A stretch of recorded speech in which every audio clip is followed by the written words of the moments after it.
The dead woman's wedding ring was supposed to be buried with her, but a German shepherd found it under the snow. A Navi seal followed his dog into a frozen orchard, not knowing the ground was hiding his family's darkest sin. When he placed the ring in his father's hand, the old man went pale and whispered, "That should never have come back." The orchard wasn't dying from winter. Someone was poisoning it, one tree at a time. And beneath the white apple tree, the dog uncovered a secret child erased from the family's past. This was not just a story about land, money, or inheritance. It was about love buried too deep to breathe. Tell us where you're watching from, share your feelings after the story, and please like and subscribe to support more stories. By late November, northern Michigan had not yet surrendered fully to winter, but it had begun sharpening its knives.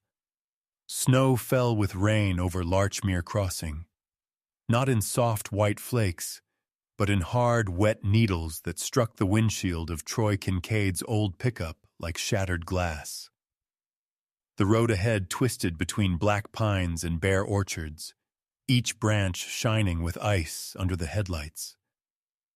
Beyond the trees, Lake Superior breathed somewhere in the dark, unseen but felt, a great cold animal sleeping under the storm. Troy drove with both hands on the wheel. He was 38, a former Navy SEAL built lean and compact rather than large, the kind of strength that did not advertise itself until danger asked for proof. His face was clean-shaven, the square jaw and sharp cheekbones made harder by years of wind, salt, and sleepless command decisions, and his dark brown hair was cut in a military style, a little longer than regulation now, as if civilian life had been allowed only one small victory. His gray-blue eyes watched the road with the same calm suspicion he had once used on hostile coastlines. Beside him sat Slate. The German shepherd was 4 or 5 years old, yellow-black coat damp from the weather, powerful working-line body still and balanced on the passenger seat. His upright ears did not relax. His amber-brown eyes stayed fixed on the forest beyond the glass. Around his neck was an old brown leather collar, cracked in places, scarred by years of work. Slate had slept through artillery practice, ferry engines, hospital corridors, and thunder over mountain roads. But tonight, he would not sleep. Troy glanced at him. "You feel it too, huh?"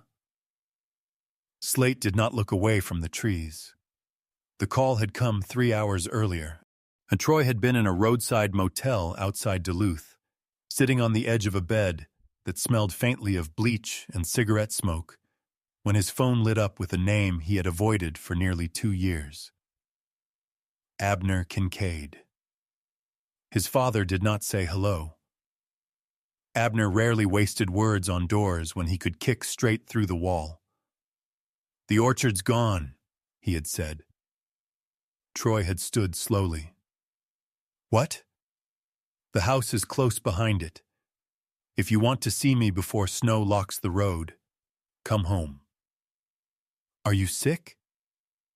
A long silence had followed, filled with breath, old static, and something Troy could not name.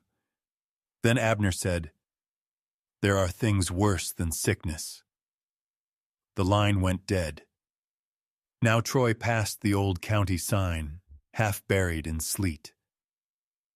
"Welcome to Larchmere Crossing, apple capital of the North Shore." The words had faded since he was a boy. So had everything else, maybe. At the Kincaid orchard appeared beyond a rise in the road, hundreds of dark apple trees stretching across the frozen fields. In spring, those trees had once bloomed white enough to make a child believe the earth had learned to pray. Tonight they looked like witnesses. The main farmhouse stood at the end of the long gravel drive. Troy slowed. The house was dark, no porch light, no smoke from the chimney. no yellow kitchen glow behind the blue curtains his mother had loved. The old white clapboard walls were streaked with rain, and every window seemed to stare back at him with a blind, closed face. Slate rose from the seat and gave a low sound deep in his chest. "Yeah," Troy murmured. "That's not right." He drove farther north along the orchard road, tires grinding over ice-crusted gravel, until he saw a smaller light near the edge of the maple stand, the sugar house, and it had been built for boiling maple sap when Troy was a child, a low wooden structure with a rusted tin roof and narrow windows. In March, the place had once smelled of smoke, syrup, and his mother's laughter. Now the roof sagged under wet snow. One window was covered in plastic, and a single bulb glowed weakly inside. Abner Kincaid opened the door before Troy knocked. At 73, Abner was still tall, nearly 6 feet, though age had bowed his shoulders just enough to anger him. He had the hard, weather-burned face of a man who had spent his life bargaining with soil and sky, deep lines cut around his mouth, silver-gray hair combed back with stubborn care. His eyes were pale blue-gray, colder than Troy remembered, but not empty. Something inside them moved like an animal under ice.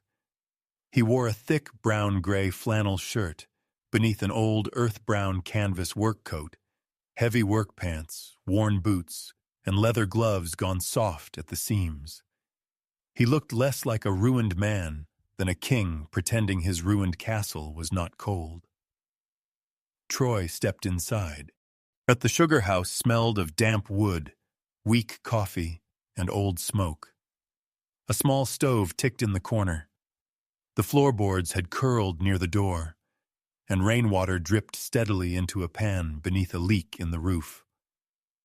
On the table sat a framed photograph of Maribel Kincaid. Troy's chest tightened before he could stop it. Maribel had been 69 when she died, slender and gentle-faced, with silver-white hair usually pinned in a low bun, and eyes that had seemed too kind for the world Abner insisted on building by force. In the photograph, she wore a blue-gray knitted sweater and a cream apron, her wedding ring bright on one hand as she stood in the old farmhouse kitchen. Even in stillness, she looked as if she had just turned toward someone who needed forgiving. Slate walked straight to the photograph. He sniffed the frame, then the table, then the air around it. His ears lowered, and a small, mournful whine escaped him. Abner's jaw tightened. Troy noticed. "What happened?" Troy asked. Abner shut the door against the storm. Bad seasons, bad loans, bad advice. You don't make bad loans. Men get old. You don't. The old man's mouth twitched, but it was not a smile. Bank doesn't care what you think of your father. He told the story with the flatness of something rehearsed. 2 poor harvests. A failed investment. Equipment debt. Legal complications after Maribel's death. The orchard leveraged. The farmhouse technically unsafe to occupy until paperwork cleared. The bank circling like crows.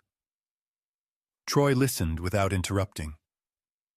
He had heard men lie under worse pressure than shame. Some lied fast. Some cried first. Some gave too many details. Abner did something stranger, and he told a believable story with no life in it, as if he had memorized the bones but forgotten to add blood. Slate left the photograph and moved to the door. He stared out into the storm.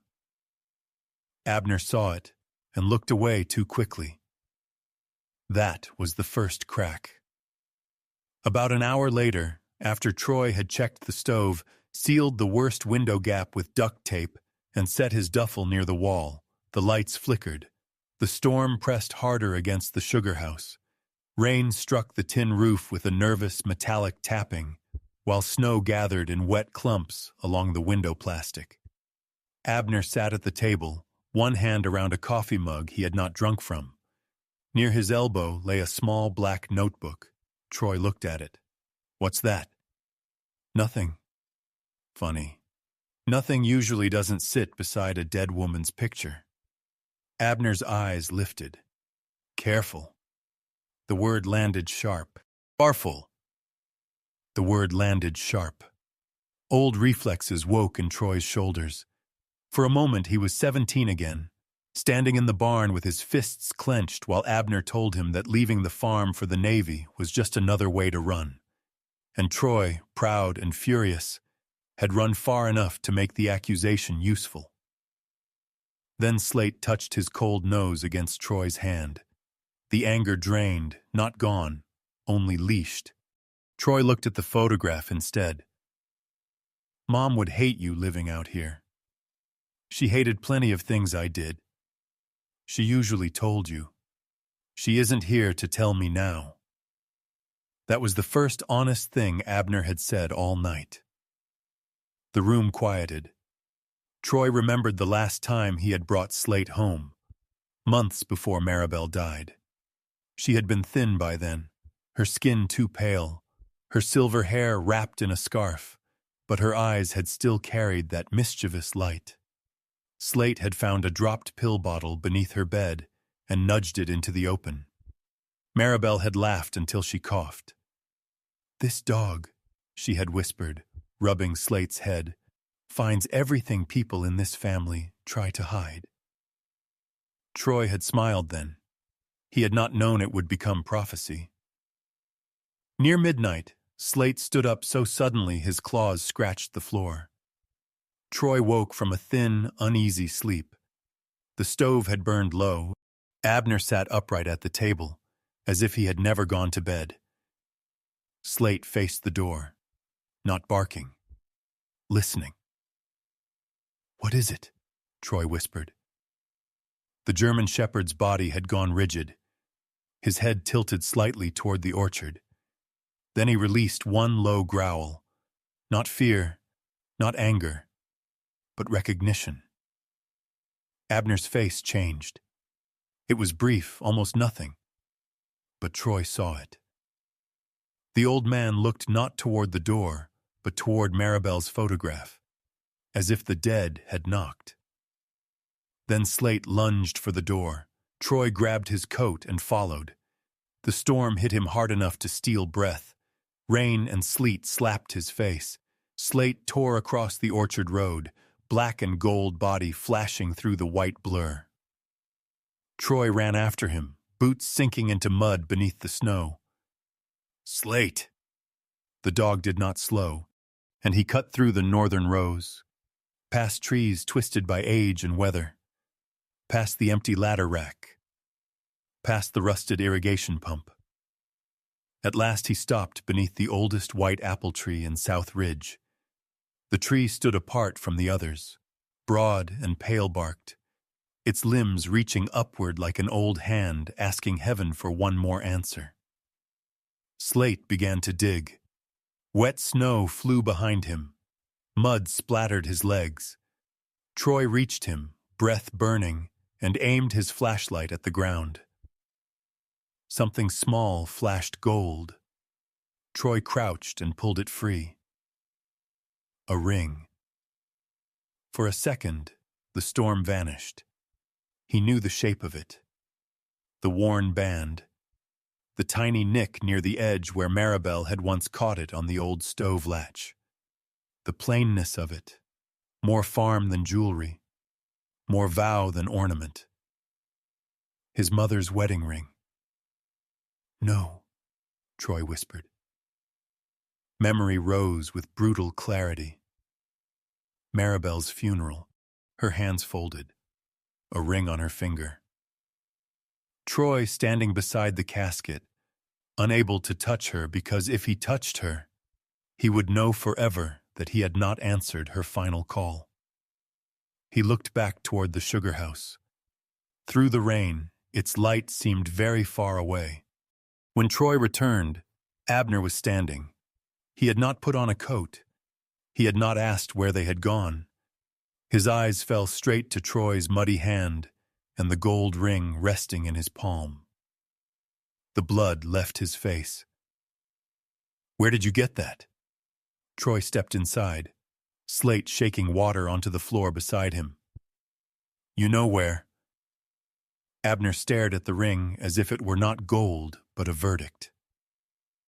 "Mom was buried with her ring," Troy said. "No." The word came too fast. Troy went still. "No?" Abner swallowed. "She was buried with the anniversary ring, the one I bought her for 40 years. Troy's fist closed around the band. "Then why did you never tell us this one was missing?" Abner looked older suddenly. Not 73, 100. It wasn't missing. The room seemed to tilt. Troy's voice lowered. "Then what was it doing under that tree?" Abner's gaze moved to Slate, and for the first time all night, the old man looked afraid of the dog. "Slate shouldn't have dug that up." Troy stepped closer. "Who should have?" Abner turned toward the window. Outside, the wet snow was already filling Slate's tracks, softening every sign of what had happened, as if the orchard itself wanted to cover its mouth. "Your mother once said," Abner began, then stopped. Troy waited. Abner's hand trembled against the table edge. "She said, if that ring ever came back from under the white apple tree—" He stopped again. Troy's patience snapped. "If it came back, what?" Abner looked at him then, and for one heartbeat Troy saw not the hard father, not the landowner, not the man who had measured love in labor and silence. He saw a widower drowning in a secret too heavy to carry, but too terrible to drop. Abner said, very quietly, "Then someone in this house had been lying longer than even she knew." Before Troy could answer, Slate growled again. Both men turned. Outside the window, beyond the warped plastic and the streaking rain, a figure stood between the orchard rows, tall, motionless, holding a black umbrella. Troy moved to the door and threw it open. The storm rushed in. The figure remained beneath the trees for one breath, two. Then the light flickered. When it steadied, there was no one there. Only the white apple tree in the distance, the falling snow rain, and the dark orchard holding its secrets like a grave that had just begun to open. Morning came pale and cold over Larchmere Crossing. The storm had softened during the night, but it had not left. Thin rain still fell through the blue-gray air, freezing on the apple branches until every tree looked carved from glass. Beyond the sugar house, the orchard stood silent and shining, beautiful in a way that felt almost cruel. The world had been washed clean. Inside the old maple building, everything still smelled of damp wood, weak coffee, rust, and secrets. Troy Kincaid woke before sunrise on a narrow cot near the stove. Slate was already awake. The German shepherd sat by the door, yellow-black coat still rough from last night's storm, ears upright, amber eyes fixed toward the orchard. The old brown leather collar around his neck was dark with moisture. He had not slept much. Neither had Troy. And at the small table, Abner Kincaid sat with Maribel's photograph beside his coffee mug. The old man had changed into a dry flannel shirt, but still wore the same earth-brown work coat, as if removing it might make him too vulnerable. His silver-gray hair was combed back, his jaw set, his pale eyes hollow from whatever had followed him out of the night. The gold ring lay between them, not spoken of, not touched, only there. Troy stared at it while the stove clicked and settled. His mother's ring looked too small to hold so much damage. A plain circle. A farmer's wife's promise. A little son that had been buried under a white apple tree and dragged back by a dog who did not understand family politics, inheritance, shame, or lies. Maybe that was why Slate had found it. Dogs did not respect what people pretended to forget. Abner opened the black notebook. Troy's eyes narrowed. What are you doing?" "Calling your brother." "Now?" "Mourning is when people tell the truth before they remember how to dress it up." The line was so much like Abner, hard, almost clever, and cruel without raising its voice, that Troy felt the old anger stir. But he said nothing. He leaned against the counter, arms folded, while Abner picked up his phone. The first call went to Gavin. Gavin Kincaid answered on the fourth ring. Even through the speaker, Troy could hear traffic and the polished echo of an office. Gavin was 46, the eldest, a man who had escaped the farm and then spent his adult life selling land to men who had never fixed a fence in the rain. And he was tall, nearly 6'4", with a straight, controlled frame, a long, angular face, dark brown hair brushed neatly back with silver, beginning at the temples, and cold blue eyes that could turn any room into a negotiation. He was clean, successful, and careful with every word, except when family made him careless. Abner told him the story. Bad harvests, debt, failed investments, the bank moving closer, the farmhouse unusable, the orchard nearly gone. There was a pause. Not grief, not shock. Calculation. "How many acres are untouched?" Gavin asked. Troy looked down. Abner's pen moved across the notebook. "What?" Abner said. "If the bank hasn't filed on all of it, there may still be options. South Ridge alone would draw interest. Maybe not full value in distress, but enough to—" "I'm living in the sugar house, Gavin." "I understand that, Dad. I'm asking what's left to work with." The words hung in the room like cold breath. Troy watched Abner's face. The old man did not flinch. That somehow made it worse. "I'll come by," Gavin said at last. "I need to see the situation myself." The call ended. Abner wrote for several seconds. Troy said, "You heard your son ask about acres before he asked if you had heat." Abner did not look up. "I heard." "And that's what this is? A scorecard? A record? A trap?" Abner's hand stopped. Troy stepped closer. "You don't get to call it truth just because you write it down."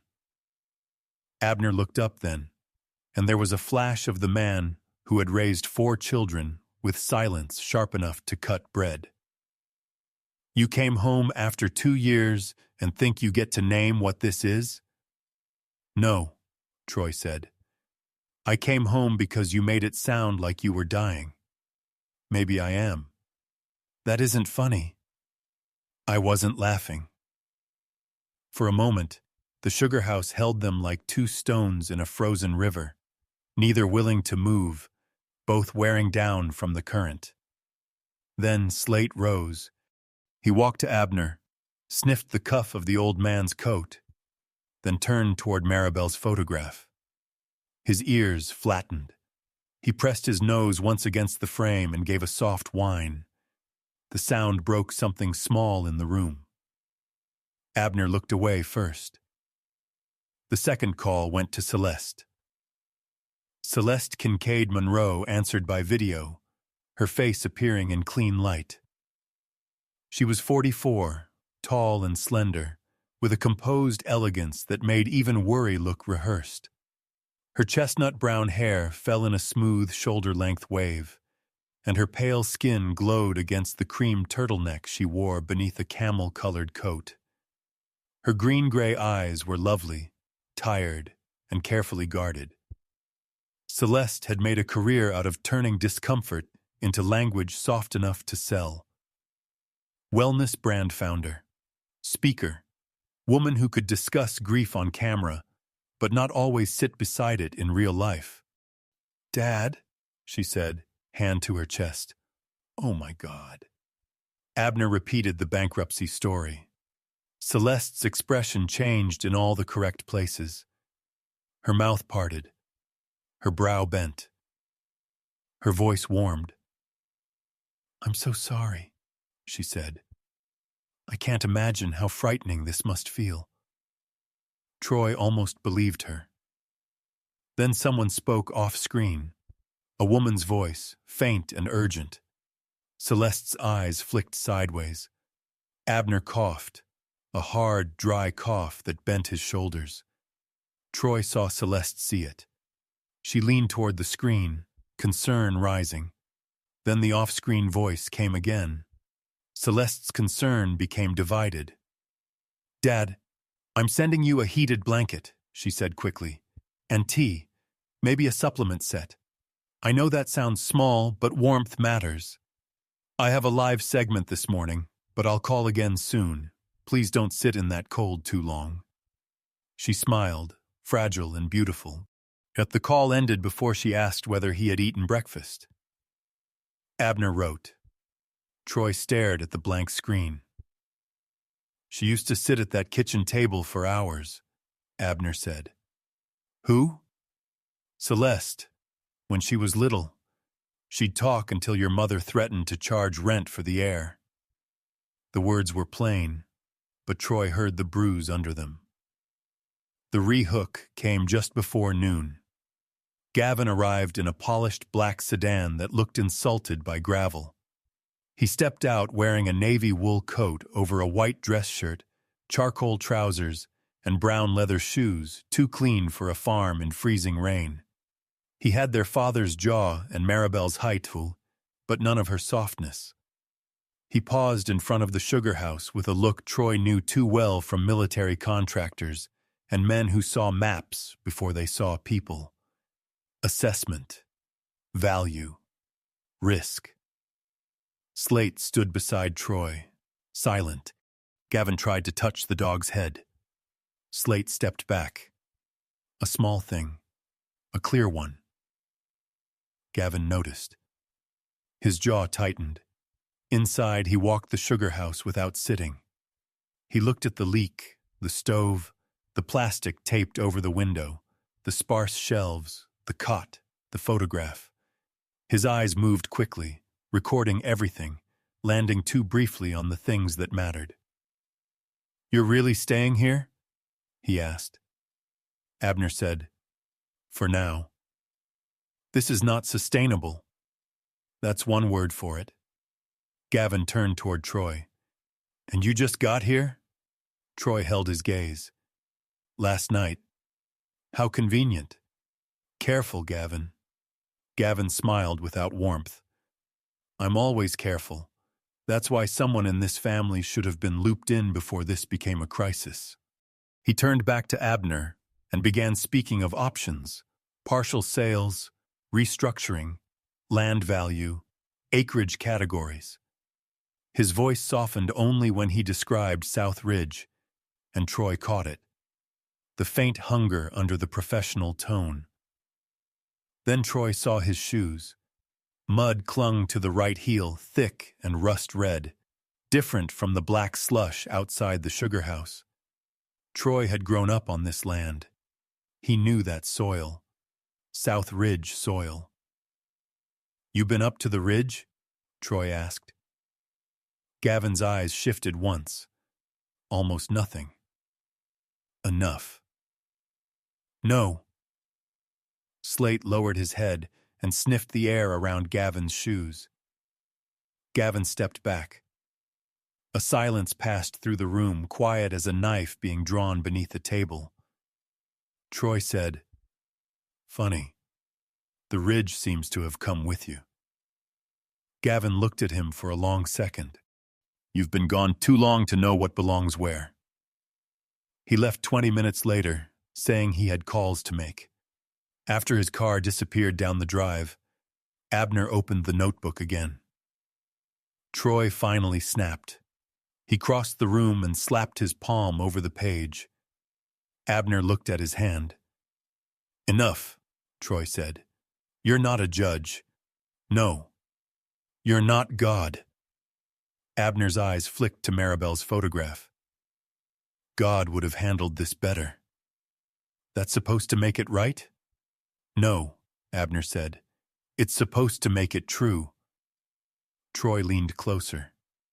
"Truth or revenge?" The old man said nothing, but the pen in his hand trembled. Bryce arrived near dusk. His truck came before he did, rattling along the frozen drive with a failing muffler and one headlight dimmer than the other. Bryce Kincaid was 41, broad-shouldered but worn down, the kind of man who looked strong until you saw how tired he was. He had a square face, dark brown hair cut short but messy from running his hands through it, rough pale skin reddened by cold and shop chemicals, and gray-brown eyes that rarely held anyone's gaze for the long. He wore a dark gray Henley under a burnt brown work jacket stained with oil, dark denim jeans, and old work boots caked with road salt. He stood at the door before entering, as if asking permission from a building. "Dad." "Bryce." No one moved to hug. Slate did. The dog walked forward, sniffed Bryce's cracked hand, then lowered his head and pressed his muzzle gently against the man's knee. Bryce froze. His mouth tightened, and for one unguarded second, Troy saw what his brother had brought with him. Not greed. Panic. Bryce sat at the table. His hands were red, split at the knuckles, one thumbnail blackened from an old injury. He looked around the sugar house, but not like Gavin. Gavin had priced it. Bryce seemed ashamed to witness it. "You got anything left in the safe?" Bryce asked finally. Abner's face hardened. Bryce flushed instantly. "I didn't mean—" "Yes, you did." Bryce looked down. "I just need to know." "For what?" The question crushed him. Bryce swallowed. "Nothing." He stood too fast, chair scraping the floor. "Forget it." When he left, Slate followed him to the door and watched him climb into the truck. Bryce sat behind the wheel for a long time before starting the engine. Troy watched too. "That one isn't counting money," he said quietly. Abner did not answer. Night gathered early, thick and blue. After Bryce left, Troy cleaned the sugar house because his hands needed something to do besides shake his father. He stacked split wood, emptied the drip pan beneath the roof leak, and moved Maribel's photograph away from the damp edge of the table. That was when he saw the folded slip hidden behind the frame. The paper was old, creased many times, written in Maribel's careful hand. "Troy, if you are reading this, don't believe the orchard is dead. Someone wants your father to think he has no choice. But the real choice is under the table where no one sits in all 4 chairs anymore." The room seemed to shrink. Slate had risen before Troy finished reading. The dog went to the door, not frantic this time, certain. Troy took the flashlight. Abner said, "Where are you going?" Troy folded the note. To the table. He did not wait for permission. The main farmhouse waited in the dark, locked and cold, its porch boards slick with ice. Slate did not go to the front door. He circled to the back, where Maribel's kitchen window faced the orchard. Beneath the rear step, wrapped in oilcloth, Troy found a key. His mother had always known where to hide things from everyone, except the ones who needed them. The kitchen opened with a reluctant sigh. Cold air breathed out, carrying dust, old wood, cinnamon, and memory. Troy stood frozen in the doorway. The blue curtains still hung over the sink. The long table sat in the center of the room. 4 chairs remained around it, though there had once been more, mismatched and crowded, when Maribel was alive enough to make everyone come home. Slate crossed the room and crouched beneath the table. He scratched once at the floorboard. Troy knelt and pried it loose with his knife. Inside was a tin box. 4 envelopes lay within, each marked in Maribel's handwriting.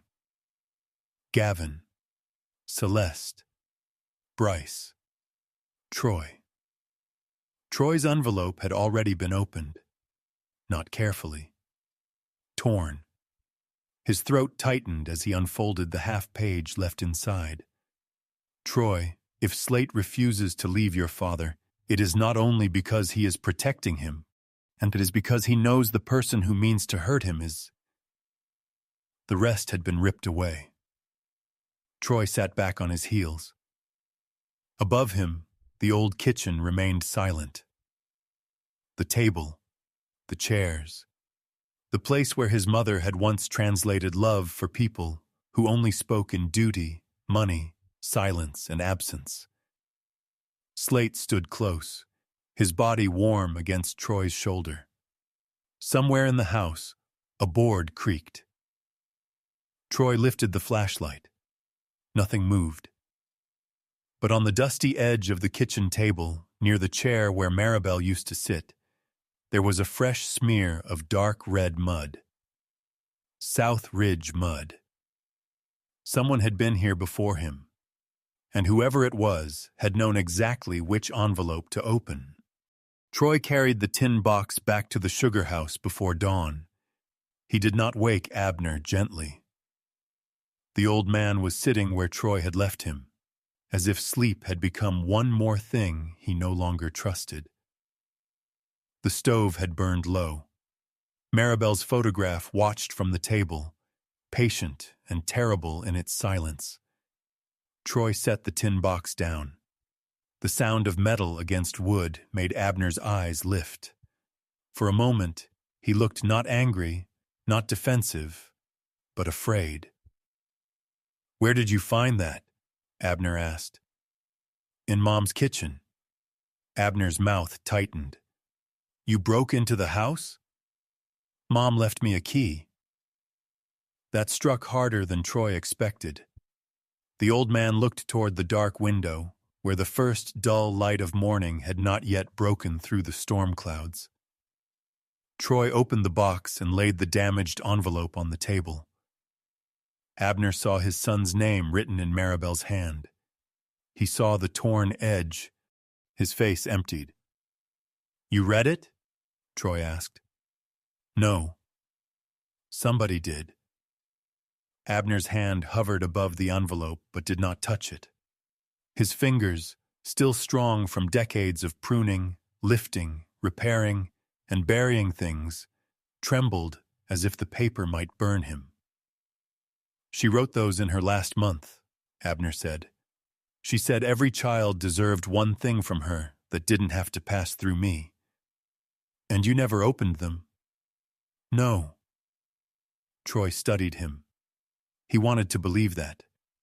He also wanted to believe the orchard had failed, that the ring had appeared beneath the tree by accident, that family secrets were not waiting under every floorboard of the house where his mother had baked cinnamon rolls.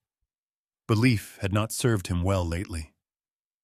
Slate stood near the door, still and watchful, and the German shepherd's amber eyes were not fixed on Abner's face, but on the old canvas coat hanging from a peg near the stove. Troy followed the dog's gaze. "Slate," he said softly. The dog stepped forward, sniffed the hem of the coat, then nudged one pocket with his muzzle. Abner turned sharply. "Leave that." Troy was already moving. He reached into the pocket and pulled out a crumpled scrap of paper. Abner closed his eyes. The piece matched the torn edge of Troy's letter. Only a few words remained, written in Maribel's careful, weakening hand. "Is the person you think helped this family." Troy read it twice. The sugar house seemed to grow colder. "The person I think helped this family," he said. Abner said nothing. "That's not Gavin, not Celeste, not Bryce." The old man's jaw worked once. Troy folded the scrap slowly. "Who, Dad?" Abner's eyes opened, pale and exhausted. "You're still thinking like a soldier, looking for the man outside the wire." "Then tell me where the wire is." Before Abner could answer, tires sounded on the frozen gravel outside. Slate moved to the door, but did not growl. A brown sheriff's SUV pulled up near the sugar house, its roof lights off, windshield streaked with sleet. The woman who stepped out moved with the calm weight of someone who had spent years entering houses where grief had already arrived before her. Sheriff Maeve Holland was 48, tall enough to carry authority without raising her voice, with a strong, practical build shaped more by winter roads and county calls than gym mirrors. Her face was angular, mature, and weathered lightly by northern cold. Dark brown hair, streaked with a few silver strands, was tied low at the nape of her neck. Her gray eyes were steady, not soft, but not cruel either. She wore a light brown sheriff's shirt under a dark brown duty jacket, tactical pants, black boots, and a duty belt polished from habit rather than vanity. Maeve had been Maribel's friend, and that showed in the way she paused at the doorway before stepping inside, as if asking permission from the dead. "Abner," she said. "Maeve." Troy. Troy had not seen her since his mother's funeral. Back then, Maeve had stood behind the last pew with her hat in her hands, crying so quietly Troy almost missed it. Now she looked at the tin box, the torn envelope, the scrap of paper in Troy's hand. Her expression changed. Just once. "What did you find?" she asked. Troy did not answer immediately. "You tell me first why my mother mentioned the ring." Maeve's eyes moved to Abner. The old man looked away. So Maeve understood. She sat slowly at the table. For a few seconds, she seemed older than 48. "Maribel gave me an envelope 2 weeks before she died," Maeve said. "She told me not to open it unless the real wedding ring came back from under the white apple tree." Troy felt his heartbeat slow, not calm. Focus. Why would she say that? Maeve looked at Abner again, and this time there was anger under the sadness. "Because she knew your father might bury more than grief out there." Abner flinched as if slapped. Maeve explained the ring without ceremony. Maribel had owned 2 rings, the original plain gold wedding band from 1978, and a 40th anniversary ring Abner had bought her after one of the best harvest years the orchard had ever seen. The family had buried Maribel with the anniversary ring, the true wedding band Abner kept. After the funeral, sometime in the first winter of his widowerhood, Abner had taken the original ring to the white apple tree and buried it there. "Not to hide a crime," Maeve said. "To hide from memory." But Maribel had guessed he might. She had understood her husband better than he deserved. She had also understood that if the ring ever returned, it would mean someone had disturbed the careful silence she left behind. Troy looked toward Slate. The dog sat beside the table, rain-dark fur drying in stiff ridges, head slightly tilted. He had found the place because it had been dug before. Because Abner's scent, Maribel's scent, and old disturbed earth still spoke in languages humans had forgotten how to hear. Not magic, but close enough to feel like judgment. Maeve reached into her jacket and removed a sealed envelope. Maribel's handwriting marked the front. For Maeve. If the ring comes home, She did not open it yet. Instead, she looked at Troy. "There's something else you need to know." That was the rehook. Maeve unfolded a county map from her inside pocket and spread it across the table beside Maribel's photograph. Red circles marked properties along the lake road. Almost every small farm north of Larchmere Crossing had a circle around it. "North Star Renewal," Maeve said. "They've been buying land quietly for 18 months. Maple farms, old orchards, Lakeview parcels, retirement cabins, anything with road access and a view of Superior." Troy studied the map. The red circles formed an open mouth around Kincaid Orchard. "What are they building?" he asked. "Winter resort, private chalets, ski trails, luxury wellness center.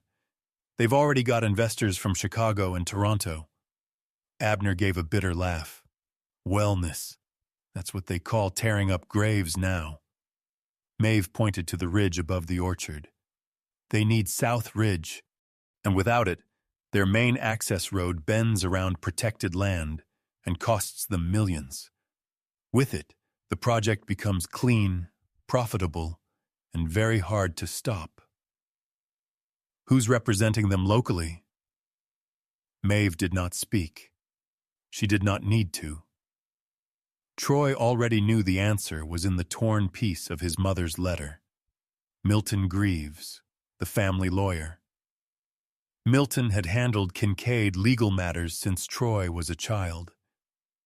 Troy remembered him as a tall, narrow man with silver-gray hair combed so smoothly it looked painted, pale skin, thin lips, and a voice polite enough to make threats sound like condolences. He always wore dark coats, dark gloves, and expressions that warmed only at the edges. Maribel had served him coffee in the kitchen. Abner had trusted him with deeds, tax filings, contracts, wills, and all the paperwork farmers hated, but feared too much to ignore. A man invited into the family because Law had a clean shirt and a soft voice. "Mom trusted him?" Troy asked. Abner's face hardened. "I did." The distinction mattered. By late morning, Troy took Slate to South Ridge. The storm had broken at last, leaving a bright, brittle sky over the orchard. Sunlight poured across the ice-coated apple trees until each branch flashed like glass. Lake Superior glimmered in the distance, a steel-blue sheet beneath the pale winter sun. The place was so beautiful it made Troy angry. Beauty gave men excuses to possess things. Slate moved ahead through the snow, nose low, body careful. At South Ridge, the soil changed underfoot, darker in places but rust-red where the slope opened toward the lake. Troy crouched and rubbed some between his gloved fingers. Same color as Gavin's shoe. Same color as the smear on Maribel's table. Then Slate stopped at the first orange survey stake. It had been pushed low and covered with pine needles. Troy uncovered another. Then another. A line of them marked a proposed route through the oldest apple trees. Slate gave a sharp bark near a pale trunk with snow gathered around its roots. Troy approached and saw the damage. A small drilled hole angled into the bark, clean and deliberate, plugged loosely with wax. He dug it open with his knife. A chemical smell lifted out. Sweet, sharp, wrong. He checked 3 more trees. All the same. Someone was poisoning the old section slowly, carefully, enough to make disease plausible. If the orchard failed, selling would look reasonable. Merciful, even. Slate followed the scent along the ridge until he pawed at something half-buried near a fallen branch. A keycard. White plastic. Mud-streaked. A black logo in one corner.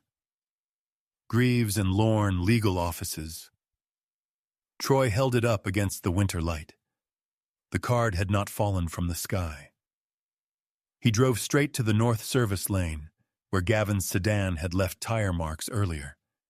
His brother was still there, standing near the slope with his phone in hand. Gavin turned when Troy approached. "What now?" Troy tossed the keycard at his feet. Gavin looked down, then away. "You said you hadn't been up here," Troy said. Gavin's jaw tightened. "I met Milton here." "For what?" "To understand the value of what Dad was losing." "What Dad was losing, or what you wanted to sell?" Gavin stepped closer. He was taller than Troy by an inch, polished where Troy was weathered, but there was anger under the polish now. "You don't get to come back after years of silence and play guardian of the farm." Troy's eyes narrowed. His eyes narrowed. "And you don't get to count Dad's land before asking if he's warm." Gavin's face flushed. "At least I tried to do something useful." "Useful?" "Yes, useful. You left. You put on a uniform and turned absence into patriotism. Mom got sick, Dad got older, Bryce drowned, Celeste disappeared into her brand, and I was the one who knew how much everything cost." Troy said nothing. Gavin's voice lowered. "You want to judge me? Fine. But where were you when Mom called that last time?" The words struck clean. Troy's breath left him. For a moment, South Ridge blurred. The white trees, the red mud, the cold lake shining beyond them. He remembered the phone vibrating in his hand. Mom. He remembered staring at it, jaw tight, anger fresh from another argument with Abner. He remembered thinking he would call back when he could speak without fury, and he remembered not calling back soon enough. Gavin saw the hit land and looked almost sorry. Almost. That night, Troy stood outside the sugar house with Slate at his side. The sky had cleared, and the stars burned cold above the orchard. Inside, Abner moved around slowly, refusing rest like it was charity. Troy placed one hand on Slate's head.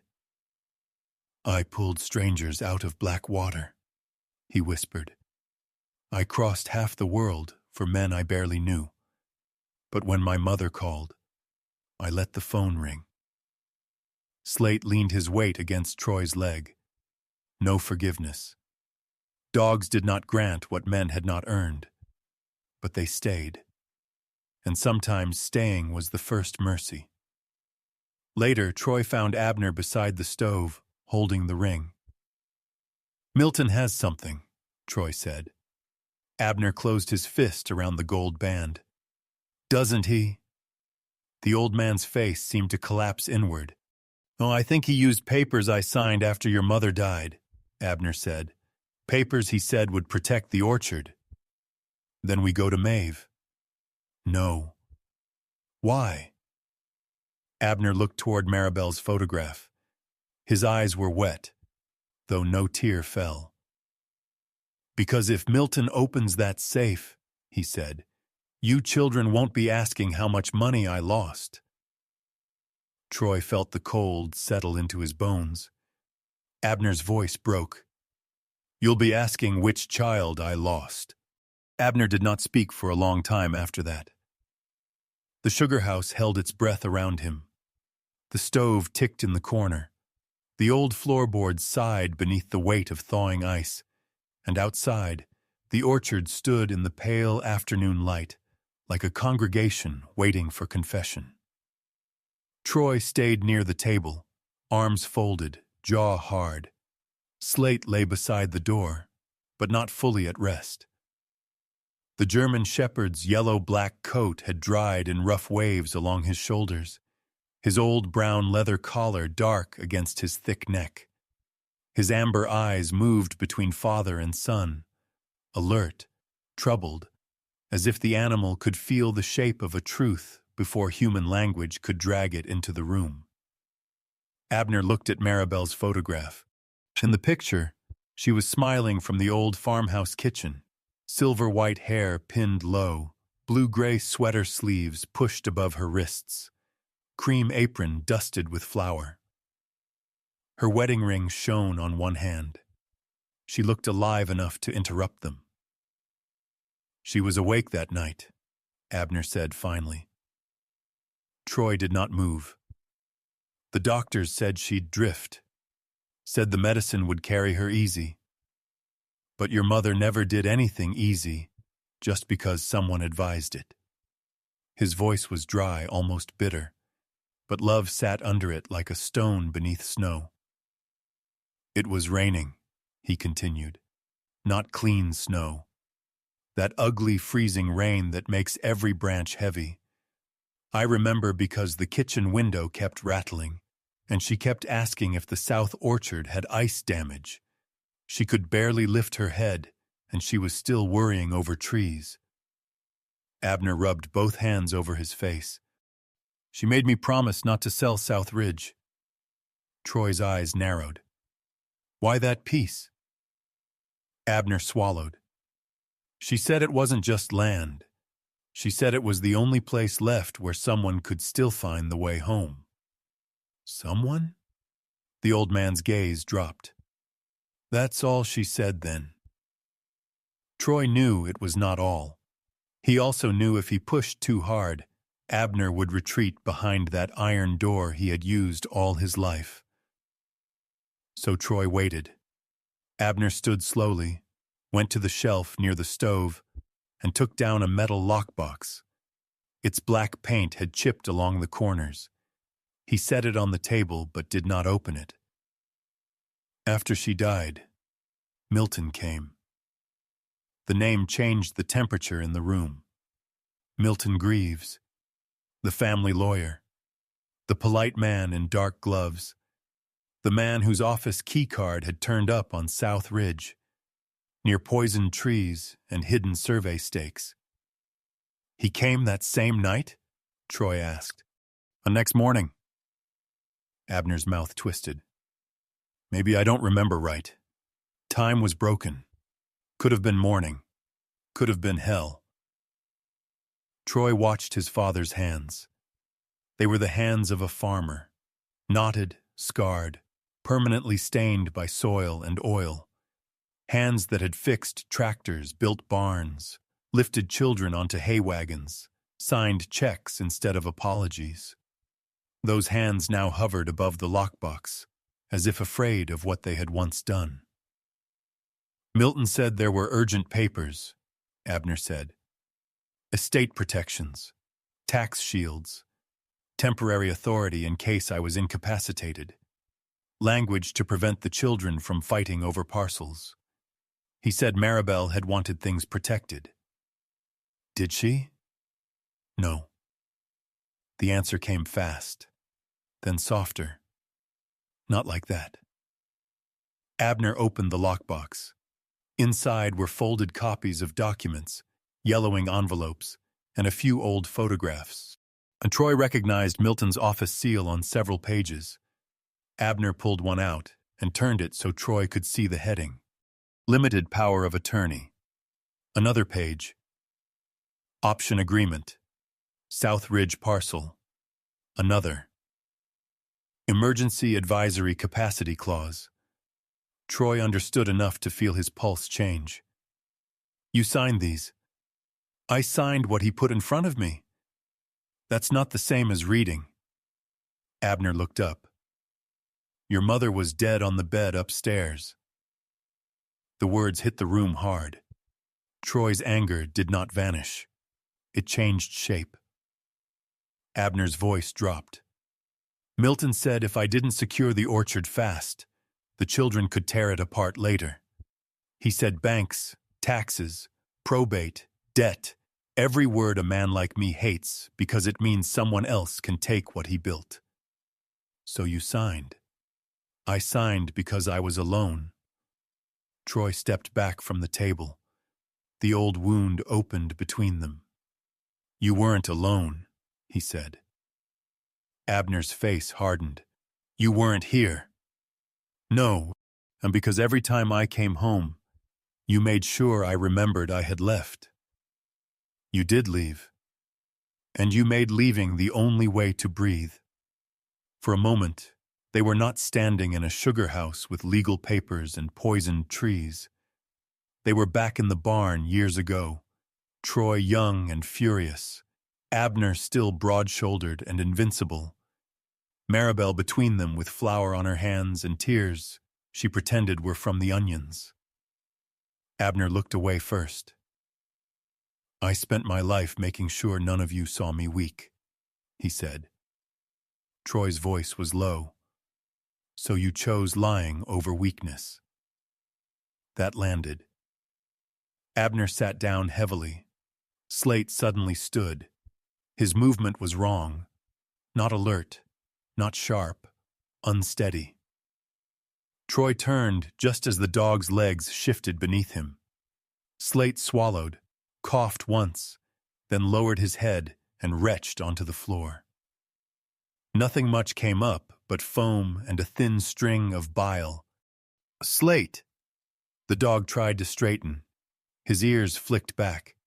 His amber eyes found Troy, embarrassed almost, as loyal animals sometimes seem when their bodies betray them. Then he stumbled. Troy was beside him in one motion. The anger in him vanished, replaced by something colder and older. Fear. Dad. Keys. Abner was already reaching for his coat. The veterinary clinic in town sat beside a closed bait shop and a laundromat with fogged windows. Its sign buzzed weakly above the door. Larchmere Animal Care. The veterinarian on duty was an unnamed woman in her late 50s, compact and practical, with short gray hair, strong hands, pale skin, and the calm expression of someone who had delivered calves in blizzards and put beloved dogs to sleep while grown men sobbed into their hats. She wore a dark green clinic jacket over faded scrubs, and she spoke without wasting comfort or cruelty. She examined Slate under harsh fluorescent light. Troy stood with one hand on the dog's shoulder, feeling each breath. Abner waited near the wall, face gray. The veterinarian checked Slate's gums, pupils, pulse, then drew a small blood sample and swabbed residue from his muzzle and paws. She asked where he had been. Troy told her. Orchard, South Ridge, Old House, Sugar House. Her mouth tightened at South Ridge. Could be low-dose sedative exposure, she said. Possibly mixed with antifreeze or a solvent. Not enough to kill a dog his size if we caught it early, but enough to slow him, confuse him, make him vulnerable. Troy's hand stopped moving. Someone poisoned him. I said, exposed. Troy looked at her. She held his gaze. Someone wanted him less useful, she said carefully. That is different from wanting him dead, but not by much. Something dark rose in Troy, and the clinic room narrowed. He saw Milton's gloved hands, the survey stakes, the drilled trees, Slate's body swaying beneath the sugar house light. The veterinarian must have seen the shift in his face because she said, "If you are about to do something stupid, do it after the dog is stable." It was the kind of dry northern humor Maribel would have liked. It helped only a little. Maeve arrived before dusk. Sheriff Maeve Holland stepped into the clinic with snowmelt on her dark boots and a look that said she had already guessed half the story and hated the other half. Her brown duty jacket was zipped to the throat, silver badge catching the fluorescent light. She glanced at Slate on the treatment table, then at Troy's face. "Troy," she said, "let's walk outside with me." "No, that wasn't a question." He followed because the part of him trained by command still recognized authority when it was useful. Outside, the cold slapped him awake. Maeve stood under the clinic awning while freezing rain ticked against the pavement. "You go after Milton tonight," she said, and he wins. Troy laughed once without humor. You don't know what I'm going to do. I know exactly what you're going to do. I've known men like you my whole career. Good men. Dangerous men. Men who think restraint is just violence waiting for permission. Troy's jaw tightened. Maeve stepped closer. If Milton is building a case that Abner is unstable, isolated, manipulated by a combat veteran's son, then you handing him a violent confrontation is a gift. The words found their mark. She continued, quieter. He didn't go after Slate because Slate was just a dog, and he went after Slate because that dog keeps finding what people hide, and because hurting him might make you forget the difference between justice and revenge. That was the re-hook. Through the clinic window, Troy could see Slate lift his head weakly from the blanket. The dog looked straight at him, not pleading, trusting. Troy had faced gunfire without trembling, but that look nearly broke him. He closed his eyes. When he opened them, his voice was rough. What do you need? Evidence, Maeve said, not a body count. By evening, the family began to gather whether Abner wanted them to or not. Celeste arrived first. Her rental car slid into the clinic lot with cautious precision. She stepped out wearing a cream turtleneck beneath a camel coat, dark trousers tucked into polished brown boots. Her chestnut hair swept neatly despite the weather. She looked composed from a distance. Up close, her green-gray eyes were red. I got an email, she said when she saw Troy. Her voice had lost its public warmth. It sounded small. She showed him the message on her phone. There was a photograph of Abner outside the sugar house, hunched in his old coat, looking frail and alone. Beneath it, a line of text. If you truly care about your father, place him somewhere safe before he destroys himself. Celeste wrapped one arm around herself. Thought maybe it was right, she whispered. Maybe I was being selfish because I didn't want to come back. Troy said nothing. She looked toward the clinic window, where Abner seemed beside Slate, one hand near but not touching the dog. When Mom was sick, Celeste said, I had a launch event in Chicago. I told myself I'd fly in after. I told myself she'd still be there. Her face trembled. She died 3 days later. Since then, every time I think about that kitchen, all I see is the chair where I should have been. For the first time, Troy did not sound the polished sister who knew how to speak beautifully from a stage. He saw a daughter terrified of entering a room where forgiveness might not be waiting. Bryce came after dark. He arrived in his old truck, shoulders hunched under his burnt brown work jacket, face drawn from worry and cold. He did not ask about land. He went straight to Slate, crouched awkwardly near the treatment table and whispered, Hey, boy. Slate's tail moved once. Bryce wiped his eyes with the heel of his hand, pretending it was nothing. Then he told Troy that Milton had approached him 2 months earlier, offering to help restructure his failing repair shop if Bryce could persuade Abner to consider selling South Ridge. I didn't say yes, Bryce said. But I didn't tell anyone either. Why? Bryce's mouth twisted. Because I was tired of being the son who needed saving. Gavin arrived last, phone in hand, navy coat damp from sleet, anger and worry battling across his sharp face. He admitted he had given Milton financial summaries, orchard production estimates, and old debt numbers. I thought I was helping, Gavin said. Troy stared at him. Gavin's voice hardened defensively, then cracked at the edge. I thought if I solved it, Dad would finally see I wasn't the son who abandoned the farm. I was the one who understood how to keep it. 3 children, 3 wounds, Milton had not created the cracks. He had simply known where to press. Late that night, Slate was released with medication and strict instructions. He walked slowly, but he walked. Back at the farmhouse, he refused to go to the sugar house. Instead, he pulled Troy toward Maribel's old bedroom closet. At the back, beneath folded quilts, he nosed out a blue-gray wool scarf, Maribel's. Slate bit it gently and tugged. Troy found a thread line sewn too neatly along the hem. He cut it open with his knife.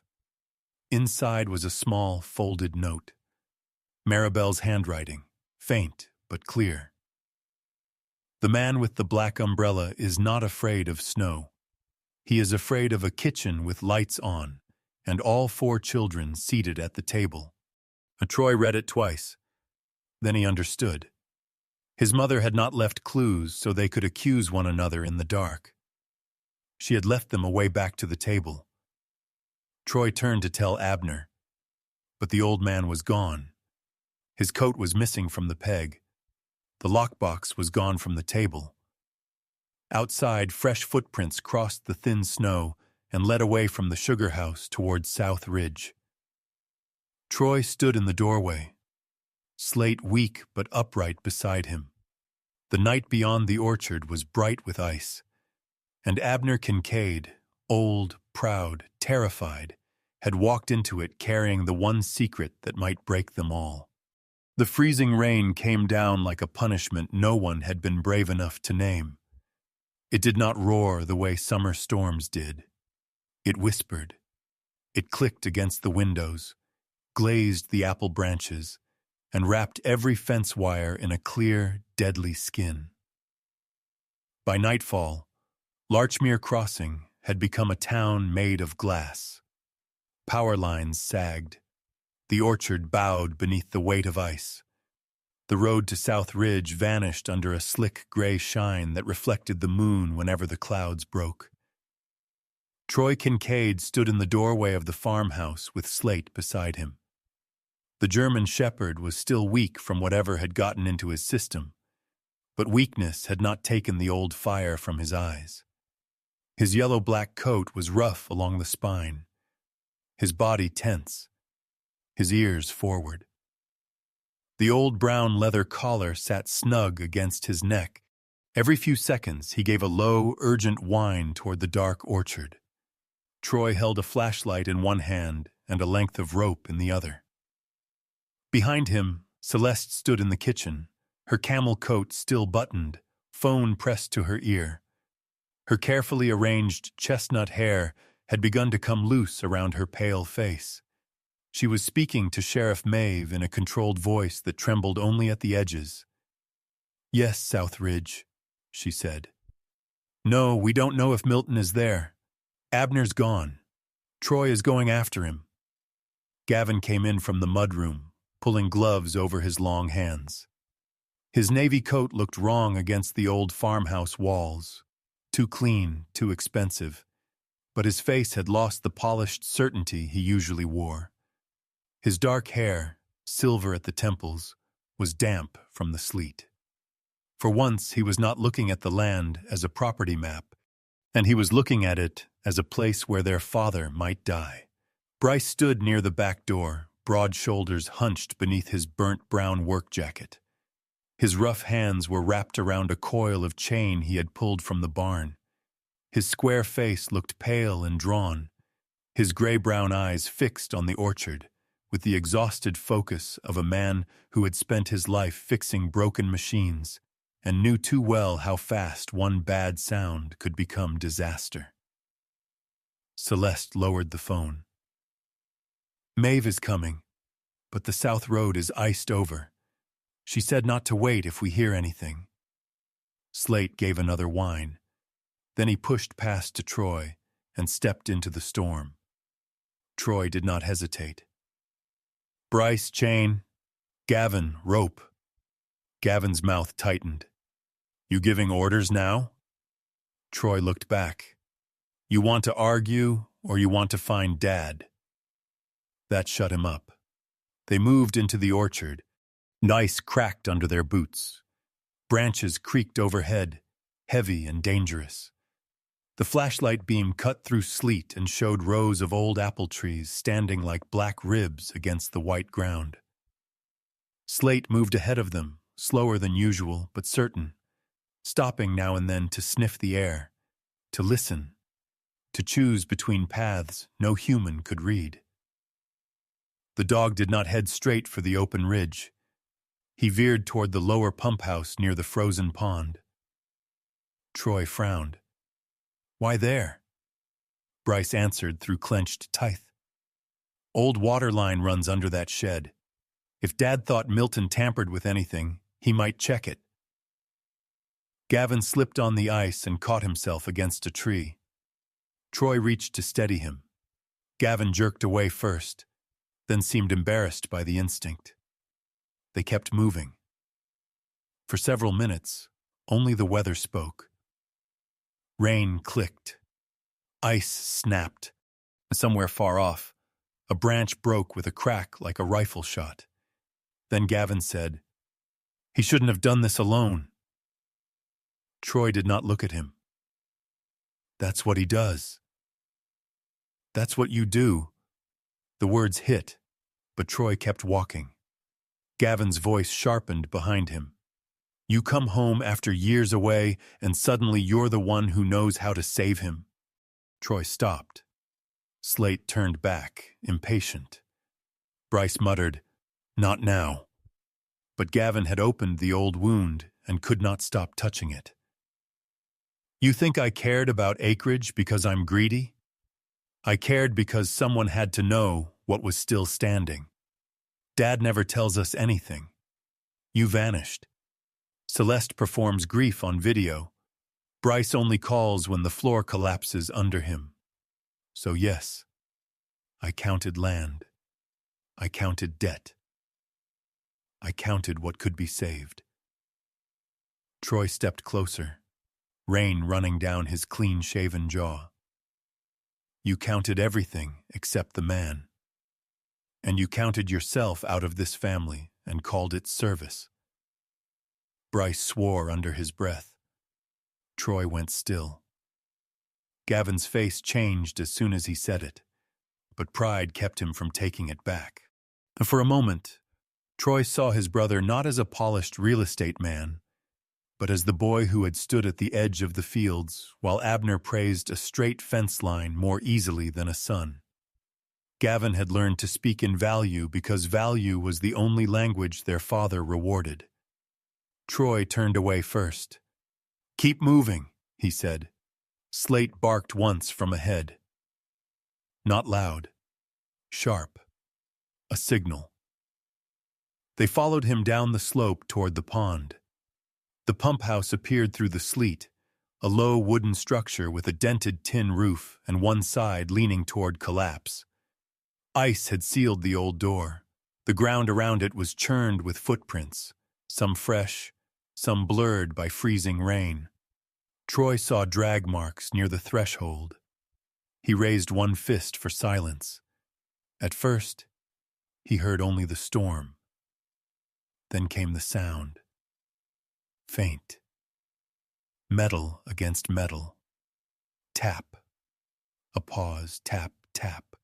Bryce whispered, "Oh, God." Slate lowered himself near a broken vent in the wall and barked, steady and rhythmic, as if answering. From beneath the floor came another weak knock. Rehooked Troy dropped to his knees and pressed his ear against the ice-slick boards. Under the storm, under the old wood, under the groaning roof, he heard his father's voice. Not words. A breath. A human sound, thin as thread. Slate stretched forward, pressing his nose against a crack in the wall. Then, with a gentleness that made Troy's chest hurt, the dog pawed twice at the wood and whined. The knocking came again. 3 small taps, the same rhythm Maribel used to make on the kitchen window when the children were outside too long in the cold. Tap, tap, tap. For one impossible second, all three brothers froze. Troy remembered being 8 years old, hearing that sound and running toward warmth, toward soup, toward his mother's hands drying his wet hair. Bryce heard it too. His face twisted. Gavin whispered, "Mom used to—" "I know," Troy said. The storm seemed to pause around them, as if even the orchard understood that the dead had not returned, but memory had. And memory, when it arrived at the right moment, could still save the living. Then the pump house shifted. The spell broke. "Move!" Troy shouted. Bryce threw the chain around one of the support posts while Troy slammed his shoulder into the frozen door. It did not budge. Gavin grabbed a fallen branch and helped pry at the frame. The wood screamed. Ice shattered. The door tore open. Cold air rushed out from below. The floor had collapsed near the center, creating a jagged hole into the crawl space where the old water pipes ran. Abner was trapped beneath a beam, half submerged in black water that had seeped up from the pond line. His canvas coat was soaked. His silver-gray hair clung to his forehead. One leg was pinned under a cracked joist. In one hand he held a wrench, barely able to lift it. His lips were blue. His eyes were open, but drifting. "Dad!" Bryce shouted. Abner's gaze moved slowly toward them. "Don't let him." Troy dropped flat near the opening. "Don't talk. We're getting you out." "Box," Abner breathed. Troy saw it then. The metal lockbox wedged on a dry ledge near Abner's shoulder. Beside it lay the old shotgun, useless and unloaded, more confession than weapon. Gavin stared down at their father, face white. "How do we lift that beam?" Bryce was already working. Panic had stripped him down to skill. He looped chain around the joist, tested the angle, cursed, adjusted. "Troy, I need tension from that side. Gavin, wrap the rope around the post outside. Don't pull until I say." Gavin obeyed. For once, no argument. Troy climbed partly into the hole, cold water soaking his sleeves. The shock of it bit through him, but he forced his breathing even. Old training returned in clean pieces. Assess weight, secure airway, control panic, move only what must be moved. Slate lay at the edge of the hole, weak body trembling, barking every few seconds. Not frantic, measured, keeping Abner awake. "Dad," Troy said, "look at Slate." Abner's eyes shifted. "Stay with the dog." Abner's mouth moved. "Maribel." "No. Slate. Look at Slate." Bryce shouted, "Pull!" Gavin hauled on the rope outside. The beam lifted an inch. Abner groaned. "Again!" Bryce yelled. Troy slid his arm under Abner's shoulders. The water burned like knives. Gavin pulled harder, the rope biting into his gloves. His polished control broke into raw effort. The beam rose just enough. Troy dragged. Bryce grabbed Abner's coat. Together they pulled the old man free of the collapsed crawl space and onto the broken floor. Abner cried out once, then went limp. For a terrible second, Troy thought they had lost him. Then Abner coughed. A wet, ragged sound. Alive. Bryce made a noise that was almost a sob.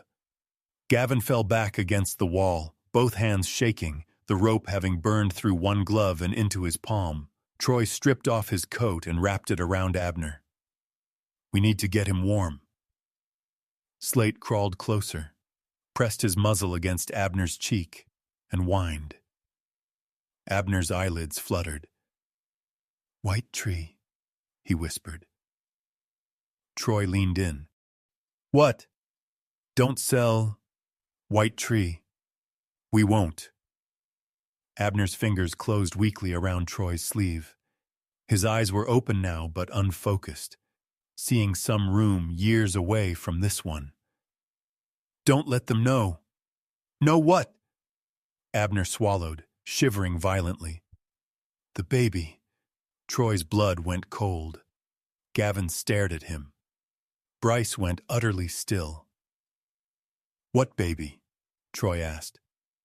But Abner's eyes rolled back, and he passed out. The ride back was chaos in slow motion. Celeste had managed to get Maeve on the radio, but the sheriff was still fighting the ice-choked South Road. The brothers got Abner into Gavin's sedan because it had the best heat. Bryce drove, his big hands steady on the wheel despite everything else in his life falling apart. Gavin sat in the back, holding Abner upright, one raw palm pressed against his father's chest as if he could keep him anchored by force. Troy followed in the truck with Slate. The dog lay across the passenger seat, exhausted but awake. At the farmhouse, Celeste ran out barefoot onto the icy porch before catching herself. Her face crumpled when she saw Abner. For a moment, she did not look polished, successful, distant, or afraid. She looked like a daughter. They brought Abner inside, wrapped him in blankets near the fireplace, and waited for Maeve and the ambulance crew. He was breathing, weakly, but breathing.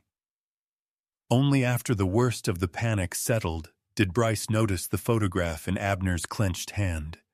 It was water-damaged, bent at one corner, and almost torn from the force of his grip. Troy carefully worked it free. The room fell silent, and in the photograph, Maribel stood beneath the white apple tree at South Ridge many years earlier. She was younger, maybe in her late 20s, silver not yet touching her hair. Her face was pale and tired but full of fierce tenderness. In her arms was a newborn baby wrapped in a blue blanket. Gavin stepped closer. "That's not me." Celeste covered her mouth. "It can't be Bryce." Bryce shook his head slowly. "And it sure as hell isn't Troy." Troy turned the photograph over. On the back, in Maribel's handwriting, were words blurred but still readable. "South Ridge belongs to the child we were not brave enough to keep." No one spoke. Slate, standing unsteadily beside Troy, lifted one paw and placed it on the lower edge of the photograph. Troy looked down. Beneath the dog's paw, another line of faded ink had been hidden by a crease. He smoothed it gently. One name appeared. Elian. The fire cracked in the hearth. Outside, freezing rain continued to fall over the orchard, sealing every branch in ice. Inside the old kitchen, 4 children of the Kincaid family stared at the name of a 5th. Abner woke beneath white clinic lights. For a while, he did not know where he was. The ceiling above him was too clean, too bright, and the smell was not orchard damp or wood smoke, but antiseptic, wet wool, and old radiator heat. Outside the window, morning had arrived with an almost offensive gentleness. The freezing rain had stopped. Sunlight touched the melting snow along the clinic roof, and drops of water slid down the glass like the world was quietly weeping after the storm. Troy stood near the foot of the bed. Gavin, Celeste, and Bryce stood behind him. No one spoke about money. No one asked about the orchard. No one mentioned banks, land values, debt, or signatures. The photograph lay on the small rolling table beside Abner's bed, dried now, carefully flattened beneath a box of tissues. And Maribel's younger face looked up from it, pale and brave beneath the white apple tree, holding a newborn wrapped in a blue blanket. Abner looked at the photo. Then he closed his eyes. The town physician, an elderly man with a narrow frame, white hair, and careful hands, had already warned them Abner was weak but stable. Hypothermia had nearly taken him, and the injury to his leg would need rest. But he had survived. The doctor had spoken in the plain tone of northern medicine. No drama, no comfort, too sweet to be useful. Then he left the family alone, as if he knew some wounds did not belong to hospitals. Troy's voice was low. Who was a lion? Abner opened his eyes. For the first time in Troy's life, his father did not look for a way around the question. He was your brother. Celeste made a small sound and covered her mouth, veered her mouth. Gavin's face hardened as though he had been slapped and refused to let the room see the mark. Bryce sat down in the chair by the window, his oil-scarred hands hanging between his knees. Abner stared at the photograph. After Celeste, before Bryce, your mother carried him through a bad winter. We were drowning then. Not like I told you I was drowning now. Truly drowning. Mortgage behind. Equipment loan past due. Frost killed half the trees on the east slope. I was 29 and thought pride could feed a family if you chewed it long enough. His mouth trembled once. He came early, too early. Tiny thing, lungs weak. Doctors said he needed care we couldn't pay for. Your mother wanted to fight. I wanted to fight too. But fear is a strange priest. It makes cowardice sound like wisdom. Celeste whispered, You gave him away? Abner flinched. A couple from Duluth wanted a child. Wealthy. No children of their own. Milton said they could pay for treatment. Give him a warm house, a better chance. He said it could be handled quietly. No scandal, no court fight, no shame. Troy felt his hands close into fists. Milton arranged it? Abner nodded. Your mother signed, he said, voice breaking. But she cried so hard she could barely hold the pen. I signed because I thought I was saving him. Maybe I was. Maybe that's what cowards tell themselves when the truth is too heavy. Gavin turned away, staring at the wall. He would have been 3. Old enough to remember flashes, maybe, but not enough to understand. Celeste would have been barely 1.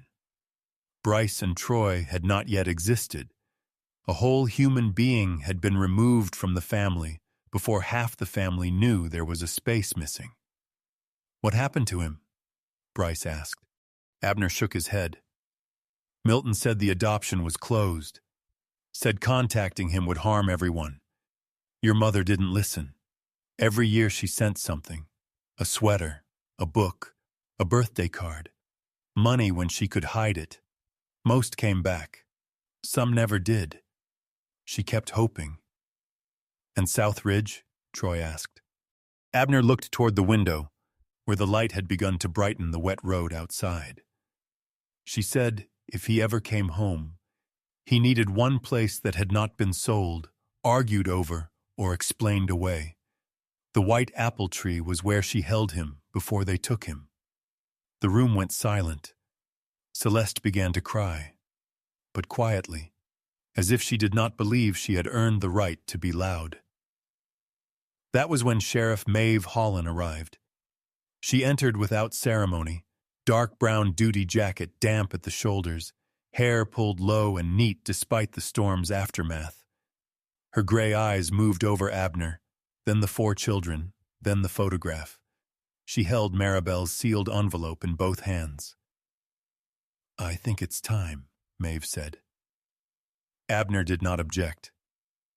Maeve opened the envelope with a pocket knife. Inside were photocopies, receipts, and one note written in Maribel's slanted hand. Maeve read it aloud. If Milton ever says I abandoned my son, find the letters he did not send. The words did not echo. They sank. Maeve laid the papers out on the bed tray.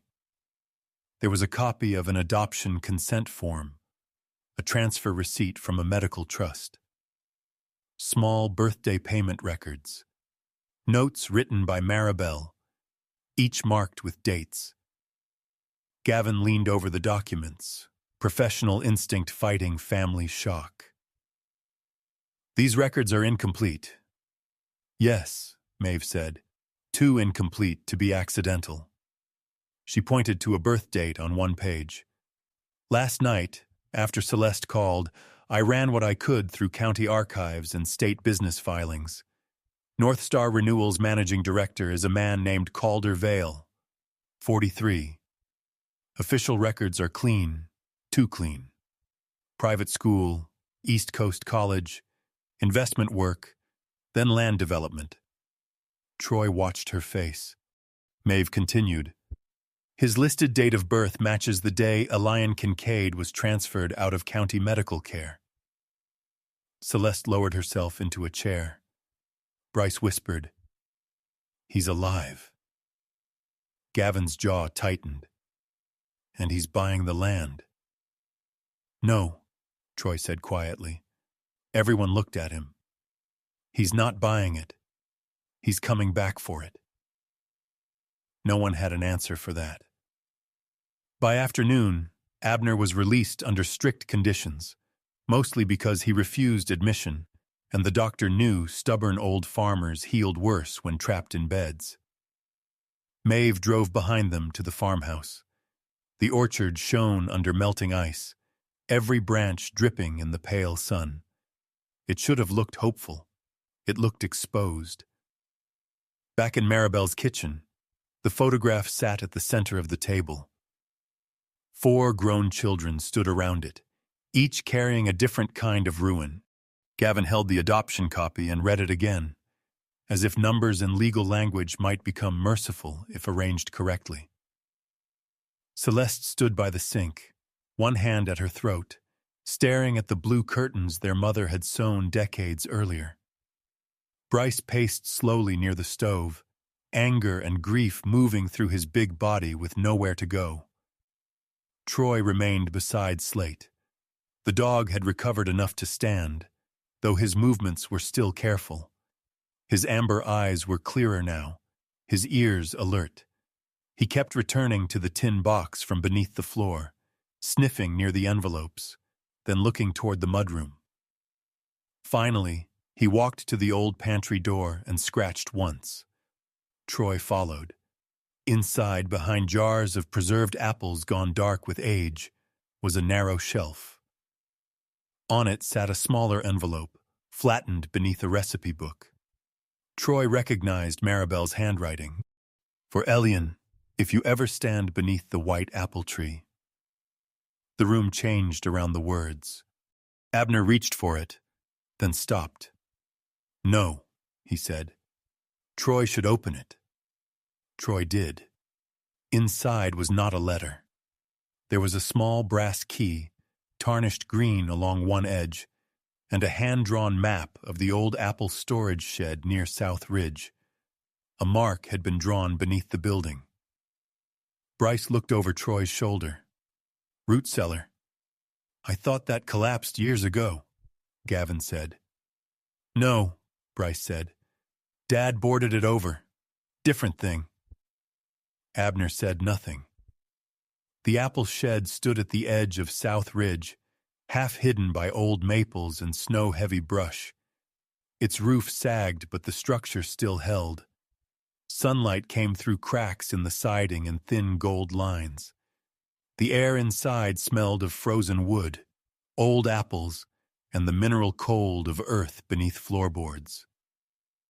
Slate entered first, and he moved slowly across the shed, nose low, then stopped near the rear wall and pawed at a section of planking. Bryce found the seam. Gavin found the rusted latch. Troy used the brass key. The trapdoor opened.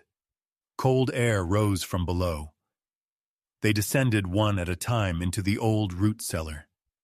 Troy went first with Slate, then Bryce, Gavin, Celeste, Maeve, and finally Abner, who insisted despite his injured leg and came down slowly, gripping the rail with white-knuckled pride.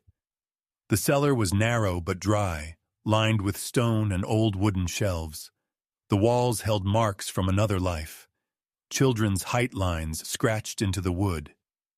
Gavin, Celeste, Bryce, Troy, and in a shadowed corner, almost hidden behind an old crate, one smaller mark. Celeste touched it with 2 fingers and began crying harder, not for the brother she remembered, for the absence she suddenly did. At the far end of the cellar stood a cedar box, no lock. Inside were letters tied with blue thread, none opened. Maribel had written Elian's name over and over on envelopes that had never found him. Beneath the letters lay a cassette tape in a cracked plastic case. Troy found an old battery player on the shelf beside it, wrapped in cloth. Maribel had prepared even this. His hands felt strangely numb as he pressed play. Static came first, then Maribel's voice. Weak, breath-worn, but unmistakable. "Elian," she said, "if you hear this, then either God is kinder than I deserved, or someone in this family finally stopped being afraid." Abner made a sound like he had been wounded. The tape continued. "I did not give you away because I did not love you. I gave you away because I was told love meant letting you live somewhere I could not follow. But there are men who can turn poverty into a signature, and a signature into a locked door. I tried to write. I tried to send what I could. If those things never reached you, then someone kept more from us than land." Troy's throat tightened. Maribel breathed shakily on the tape. "South Ridge is not payment. It is not apology. It is only a place where I once held you and begged God to remember what your father and I were too weak to protect." The tape clicked. Stopped. Not finished. Just broken by age or grief or time. No one moved. Then Slate lifted his head. His ears sharpened. Outside, tires rolled over wet gravel. Headlights swept through cracks in the shed wall, white and sudden across the cellar stones. Slate did not bark. That was worse. Troy climbed the stairs first, one hand near the knife at his belt. The others followed more slowly. Outside the apple shed, a black SUV stood near the ridgeline. A man stepped out. He was 43, tall and controlled, about 6'1", with a lean strength hidden beneath expensive restraint. His dark coat was nearly black, cut clean against the snow-bright orchard. A charcoal scarf lay at his throat. His hair was dark brown, almost black, combed back neatly. His face was sharp and composed, with Abner's jaw in the bone and Maribel's sorrow somewhere behind the eyes. Those eyes were gray-blue, cold on the surface. But beneath the cold was something older than anger. In one hand, he held a black umbrella. He looked at Abner, then at Troy, then at the cedar box in Troy's hands. "My name is Calder Vale," he said. His voice was calm, too calm. "I think that belongs to me." Slate stood between Troy and the man, silent and rigid, not attacking, not retreating, only watching, as if the dog had followed a scent through 43 years of winter and found, at last, the man at the end of it. Calder Vale did not raise his voice. That made him more dangerous. He stood outside the old apple shed with the cedar box reflected in his gray-blue eyes, dressed in a dark, tailored coat that seemed untouched by the wet snow around his boots. He was 43, tall and controlled, with a lean, restrained strength in his shoulders and a face built from 2 families at once. Abner's hard jaw, Maribel's haunted eyes, and something colder that belonged only to him. His dark brown hair was combed back with careful precision, as if disorder had been something he had spent his whole life refusing. Troy stood between him and the open cellar door. Slate stood beside Troy, silent. That silence unsettled everyone more than a growl would have. Calder looked past Troy toward Abner, and the old man had climbed out of the root cellar with difficulty, one hand gripping the shed wall, his injured leg stiff beneath him. His face had gone gray, not from pain alone, from recognition, not of the man's features, of the consequence. "You knew," Calder said. Abner swallowed. "Not your name now. But you knew I lived." No one moved. The wind passed through the orchard, shaking ice from the branches. It fell around them like broken glass. Calder's mouth curved, but it was not a smile. "Milton told me the Kincaids were sentimental people. I see he was wrong." Troy's eyes sharpened. "Milton told you?" Calder glanced at him. "Milton was the first person honest enough to show me what I was." "And what was that?" "A signature." The word struck Abner visibly. Calder stepped closer, his black boots sinking lightly into the thawing snow. "I was 18 when he found me, and I had already learned I was adopted. My parents, my legal parents, had money, manners, and a house so quiet a child could hear himself becoming unwanted.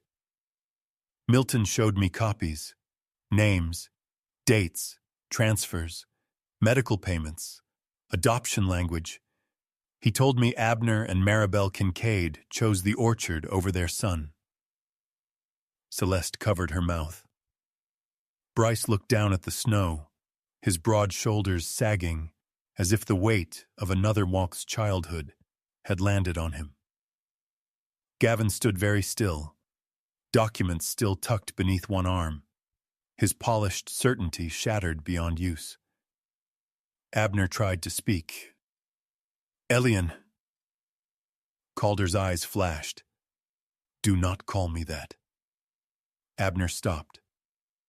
Calder's voice stayed calm, but something beneath it had begun to bleed. "That was the name of a baby poor people signed away. Calder Vale is the man who learned how contracts work." Troy felt Slate shift beside him, and the dog was not looking at Calder now. He was looking beyond him. A second vehicle rolled up the ridge road. A dark sedan stopped near Calder's SUV. The driver's door opened, and Milton Greaves stepped into the pale winter light, as if arriving late to a meeting he had arranged. Milton was 62, tall and narrow, with a body held too straight to seem natural. His face was long and clean-shaven, his skin pale and smooth in a way that made age look curated rather than lived. Silver-gray hair was combed back without a strand out of place. He wore a charcoal wool coat, black trousers, polished leather shoes, and thin black leather gloves. His eyes were a cold gray that never hurried. His smile was polite enough to feel like a locked door. "Calder," Milton said softly. "This has gone far enough." Calder did not turn. "Has it?" Milton's gaze moved over the group, landing briefly on Troy, longer on Maeve, and only then on the cedar box. Sheriff Maeve Holland stepped from the shed's shadow, her brown duty jacket damp at the shoulders, badge dull under the clouded sun. Her voice was level. "Milton." "Sheriff." Milton inclined his head. "I see grief has once again made this family theatrical." Troy took one step forward. Slate growled. Not at Calder, at Milton. The sound came low, controlled, rising from the dog's chest like distant thunder beneath frozen ground. Milton's eyes flickered down. It was a tiny reaction. Enough. Slate moved closer, nose working. His amber eyes locked on Milton's gloves. His lips curled just enough to show teeth. Troy remembered the clinic, the veterinarian's warning. A low-dose sedative, something meant to slow the dog, not kill him. Something meant to make Troy angry enough to become useful to the wrong side. Troy's hand curled. Milton saw it and smiled. There it was, the trap opening like a black flower. Maeve's voice cut through the moment. Troy. He stopped. Slate looked up at him. The dog was still trembling slightly from weakness, but he held position, trusting the command that had not yet been given. Troy exhaled slowly. Hold, he told Slate. The German shepherd froze, muscles tight, eyes still on Milton's gloves. Milton's smile faded by a fraction. Maeve stepped forward. I need to see what's in that briefcase. Milton gave a soft laugh. On what grounds?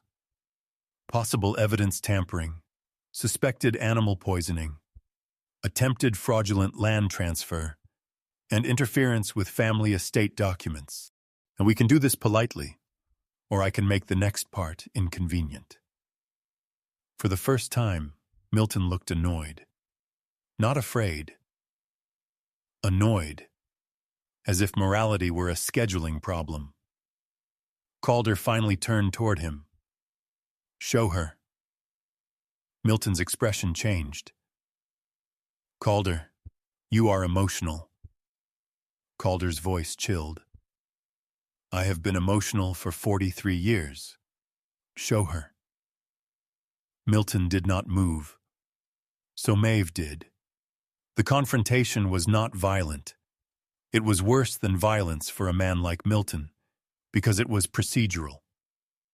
Maeve took the briefcase, opened it on the hood of the black sedan, and began removing documents one by one. The option agreement for South Ridge, altered in a way Gavin noticed immediately.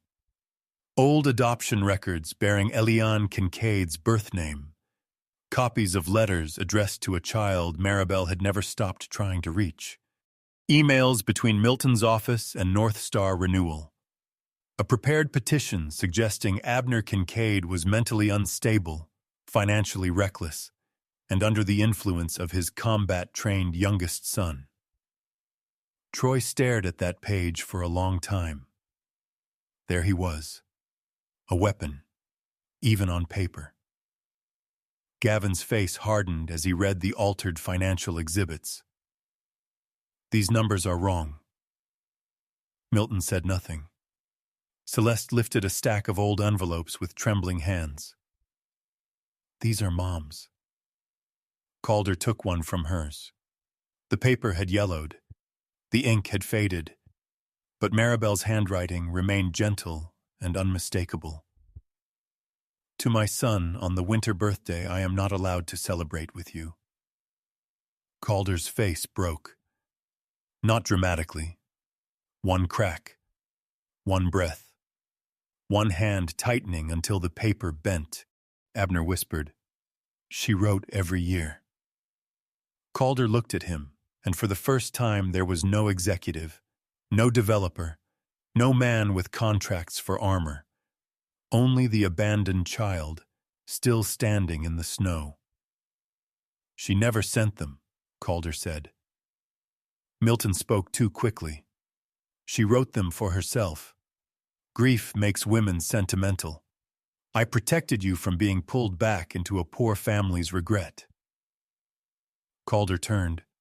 The silence that followed was colder than the storm.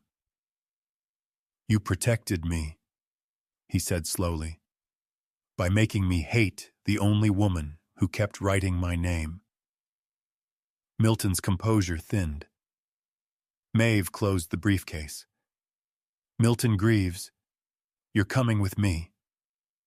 He tried one last smile.